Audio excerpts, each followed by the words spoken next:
My name's Jessie Jacobs and I run a local charity called A Way Out. There's a bit of that hopelessness.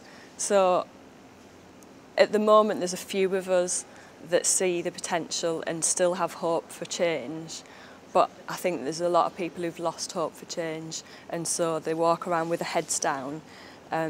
Most of the shops, or a lot of them, are charity shops and they are kind of pawnbrokers or gambling establishments, and so the product on offer just escalates that hopelessness, that kind of the poverty mindset. And so I really think that there's just a kind of poverty, and what that does is it creates kind of poverty of ideas and poverty of aspirations. So I think it's just, you know, if I said one word, it's poverty. That's what you'll see on a rainy day when the market's not there and the sun's not shining. You just see poverty and hopelessness. But we kind of live in the past. And things have got worse and things aren't like what they used to be. And so what you get is a lot of people thinking about what it used to be but not thinking about what it could be. And there's a sort of mindset, and so we've lost our aspirations for the future because we're stuck in the past. And I really believe that a regenerated high street kind of says that actually we do have potential, we do have hope. There's a town that, yes, we're going through hard times, but we can be great again. And so I really think that a regenerated town would kind of bring that. My name's Brian Burr. I'm co-proprietor of the gift shop Hooray in Stockton-on-Tees. I've lived in Stockton all my life and I've seen how the town centre has deteriorated. And the feeling was we wanted to bring an independent shop to Stockton that would demonstrate how it's possible to actually have a successful shop in Stockton if you demonstrate the right kind of customer service. You have the right kind of merchandise, something a little bit quirky, a little bit different. We like people just to come in and find a niche, whether it's the Doctor Who or whether it's the gifts or whether it's the collectibles, and be comfortable. It's just given like a traditional shopping experience which we don't seem to have anymore. Many shops we've been into, it's served by people who just don't care. They're getting paid at the end of the day. And we're not about that. We're about, we care about what we do. We care of the impact we make in the community and about the retail. It's very important that when somebody walks away, that they think, oh, I want to go back there, I want to tell a friend. Because then they're going to come back to Stockton and go to somewhere else in Stockton, and then everybody's happy. So it's an overall experience we need people to have.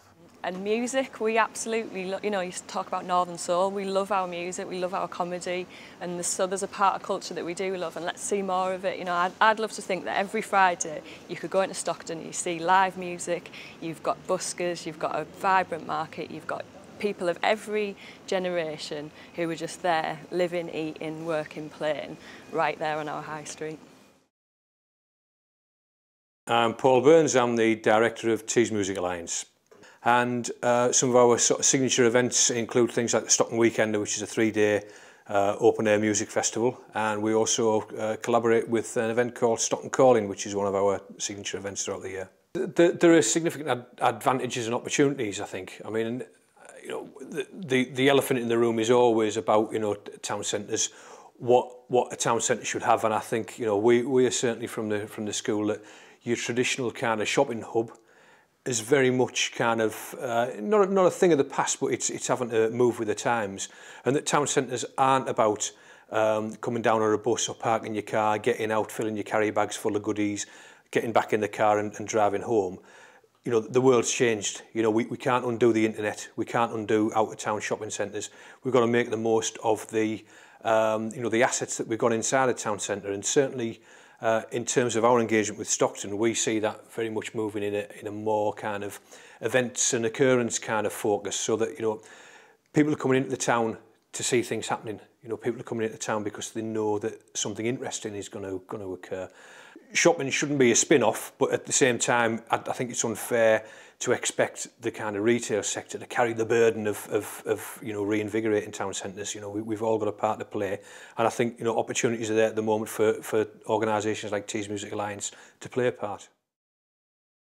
We want to start some sort of like guerrilla marketing and get young people all over the town just kind of like wearing t-shirts, tweeting, Facebooking about actually Stockton's a great place to be and a great place to live, and just walking down the town with wearing the t-shirts gets you noticed. And then you get a smile and you get a kind of wink or a thumbs up, and it's like actually deep down in a lot of us we do love Stockton, and getting young people to take ownership of that and start to invest into the town and start to just talk positively about it. So that's one of the things that we want to do with the young people. I hope it will retain its historic market town. That initially has always been a way for Stockton drawing people in from the outlying areas to the market. And then once they're here, then if they can investigate the little nooks and crannies, the side streets and so on where the independent retailers tend to be, they'll see that there's a lot of unique opportunities for shopping, for cafes and so on.